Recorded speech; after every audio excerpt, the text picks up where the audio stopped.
नमस्कार साथियों, Jharkhand board matric परीक्षा 2023 हेतु जो जेसीईआरटी और जैक के द्वारा मॉडल सेट जारी किया गया है सामाजिक विज्ञान विषय में, जिसका ऑब्जेक्टिव प्रश्न और अति लघु उत्तरीय प्रश्न का मैंने आप लोगों को पहले ही हल सहित वीडियो दे चुका हूँ, अपलोड कर चुका हूँ। आज मैं आप लोगों को दीर्घ उत्तरीय प्रश्न का हल सहित उत्तर बताऊंगा। देखिए, प्रश्न संख्या 15 से 19 तक दीर्घ उत्तरीय प्रश्न है। इनमें से किन्हीं 3 प्रश्नों का उत्तर अधिकतम 250 शब्दों में देना है। कितने अंकों में? 250 शब्दों में देना है। इसके बाद है और प्रत्येक प्रश्न का मान 5 अंक निर्धारित है। यानी कि देखिए, ये जो है दीर्घ उत्तरीय प्रश्न, इनमें से किन्हीं 3 प्रश्नों का उत्तर देना है।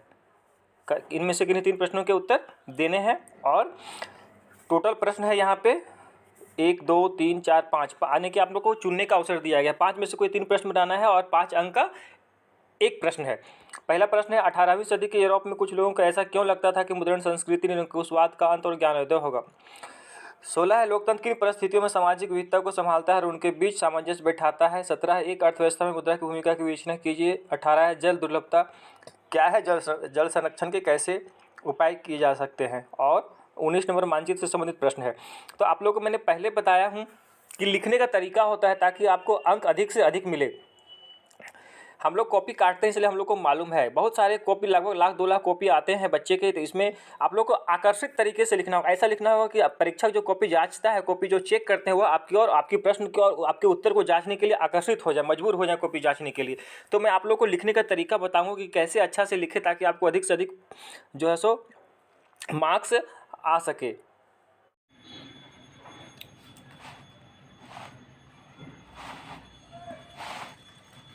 एक एक करके मैं प्रश्न को आप लोगों को बताता हूँ। 15 नंबर प्रश्न है, 18वीं सदी के यूरोप में कुछ लोगों को ऐसा क्यों लगता था कि मुद्रण संस्कृति से निरंकुशवाद का अंत और ज्ञानोदय होगा। इसका उत्तर देखिए, लिखना है कि मुद्रण संस्कृति के यूरोप में कुछ लोगों को ऐसा लगता था क्योंकि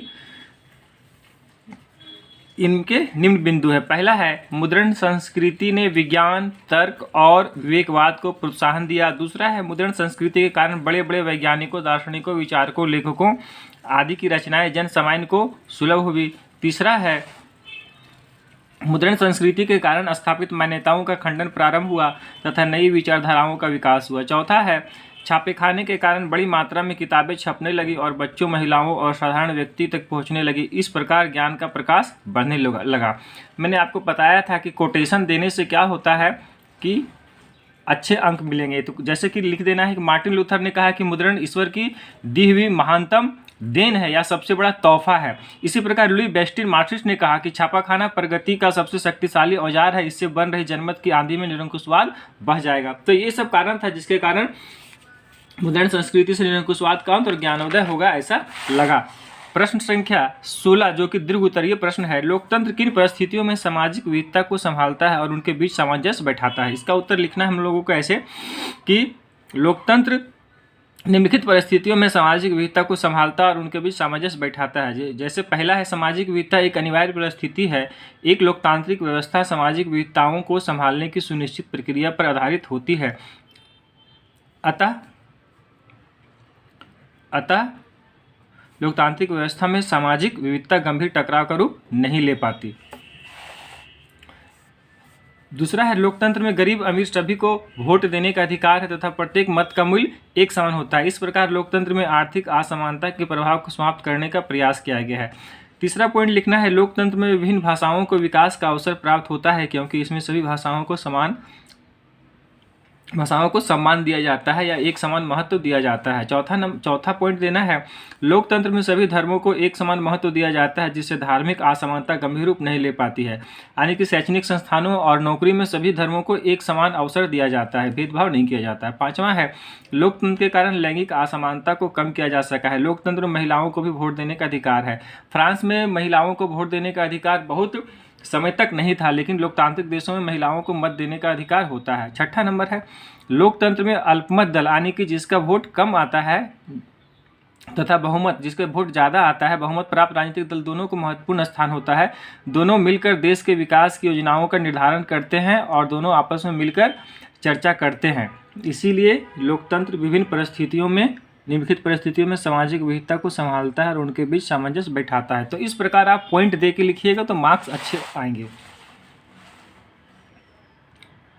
17 नंबर प्रश्न है, एक अर्थव्यवस्था में मुद्रा की भूमिका की विवेचना कीजिए। ये अर्थशास्त्र से संबंधित प्रश्न है।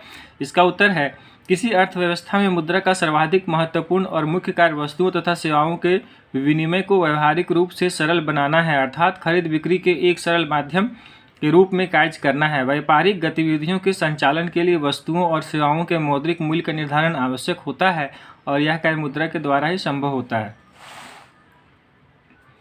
वेतन, मजदूरी, पेंशन आदि का भुगतान एक समय के बाद होता है। इस तरह से आर्थिक क्रियाओं में मुद्रा के माध्यम से स्थगित भुगतान विश्वसनीय तरीके से होते रहता है। किसी अर्थव्यवस्था की स्थिति लोगों की क्रय शक्ति तथा प्रति व्यक्ति आय से मालूम होती है। इसके आकलन में मुद्रा की प्रमुख भूमिका होती है। आप या तो पॉइंट बना कर उत्तर लिख सकते हैं या तो फिर पैराग्राफ चेंज करके उत्तर को लिख सकते हैं। अंतिम प्रश्न है 18 नंबर भूगोल से है, अंतिम नहीं है। इसके बाद 19वां नंबर मानचित्र से संबंधित है, मॉडल। प्रश्न 18, जल दुर्लभता क्या है, जल संरक्षण कैसे किया जा सकता है। जल दुर्लभ मतलब क्या होता है, दुर्लभ मतलब कमी हो जाना है। जैसे कि होता है हमारे यहाँ दुर्लभ हो गया है सांस लेना, मतलब वायु की कमी। इस प्रकार जल की दुर्लभता मतलब जल नहीं मिलना।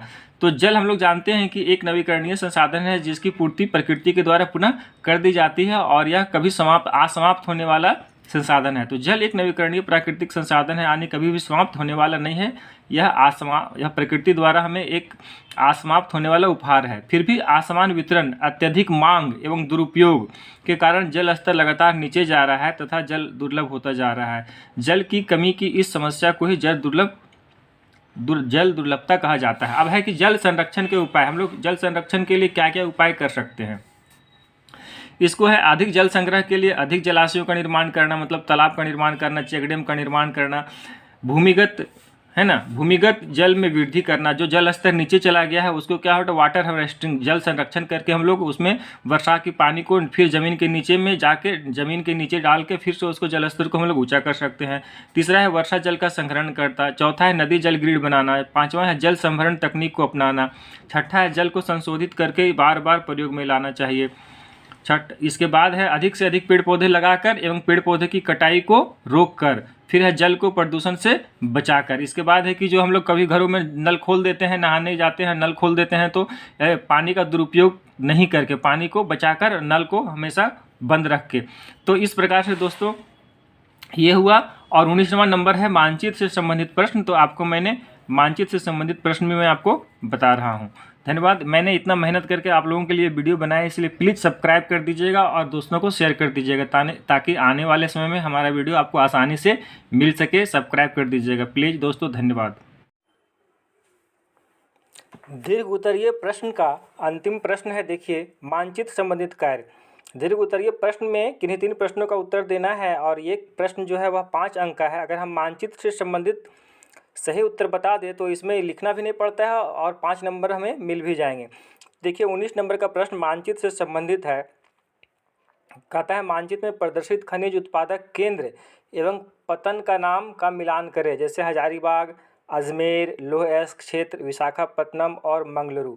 तो यहाँ पे क्या दिखाना है, खनिज उत्पादक केंद्र और पतन यानी कि बंदरगाह। तो 1 नंबर में यहाँ क्या पे है, अजमेर। तो अजमेर देखिए यहाँ पे 1 नंबर जो है ये हो जाएगा हमारा अजमेर। अजमेर ये क्या है, अजमेर में अवरख, अजमेर में खनिज उत्पादक क्या क्या खनिज पाया जाता है, अवरख। इसके बाद देखिए 2 नंबर है, तो 2 नंबर में हमारा क्या है, झारखंड है। तो झारखंड में 2 नंबर में क्या हो जाएगा, यहाँ पे 2 नंबर ये हजारीबाग है ना, यहाँ हजारीबाग लिख देना है, हजारीबाग। ठीक है दोस्तों। अब 3 नंबर है, तो 3 नंबर ये क्या है, 3 नंबर ये उड़ीसा और झारखंड दोनों का मिला हुआ लौह अयस्क क्षेत्र है। ये इसे हम लोग उड़ीसा झारखंड पेटी भी कहते हैं। ठीक है, इसमें क्या क्या होता है, गुआ, मयूरभंज। तो गुआ जो है हमारा यहाँ पे, ये गुआ जो है वह झारखंड में पड़ता है, पश्चिमी सिंहभूम में। इसके बाद मयूरभंज और केंझर जो है वह उड़ीसा में पड़ता है। तो ये 3 नंबर को दिखा देना है, लौह अयस्क क्षेत्र। अब 4 नंबर जो है, 4 नंबर देखिए इसमें पतन भी दर्शाने के लिए बोला है। तो 4 नंबर क्या पड़ता है, यहाँ पे विशाखापट्टनम के एरिया पड़ रहा है 4 नंबर। ये क्या है, बंदरगाह है, विशाखापट्टनम यहाँ पे लिख देना है, विशाखापट्टनम। ठीक है दोस्तों। अब 5 नंबर छूट गया। 5 नंबर में क्या है, 5 नंबर में ये कर्नाटक एरिया है, तो ये कर्नाटक का ये भी देखिए बॉर्डर, यहाँ पे एकदम तटीय क्षेत्र है, यानी कि यहाँ पे बगल में क्या है, इधर बंगाल की खाड़ी है और इधर है अरब सागर। तो यहाँ पे एक बंदरगाह है, ये कौन सा बंदरगाह है, मंगलुरु, मंगलुरु, ये कर्नाटक में पड़ता है। ठीक है दोस्तों, इसको आप लोगों ने आसानी से समझ लिया। इसमें मानचित्र से संबंधित काम कीजिएगा तो 5 अंक मिल जाएंगे, आपको लिखना भी नहीं पड़ेगा।